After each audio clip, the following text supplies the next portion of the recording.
Hello friends, today in this video I will show you how to fix this game error and error code 003 in Windows 10 or 11. So guys, when you try to play this game and you are facing this error code, so to resolve this error you have to try one method. Hopefully this method will work, and before we jump this method you need to check your server is running properly or not, and if a server is correct so you can reset network in your PC or laptop.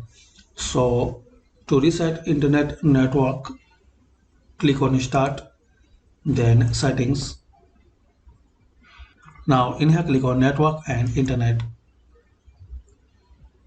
Now guys, click on advanced network settings,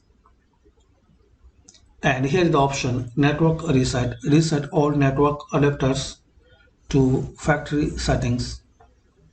This will remove then reinstall all your network adapters and set other networking components back to their original settings.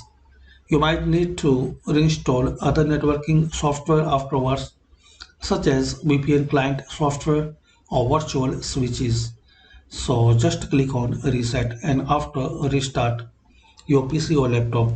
So hopefully guys, using these simple and easy steps we can fix this game error. Thanks for watching. Please comment this method work for you or not.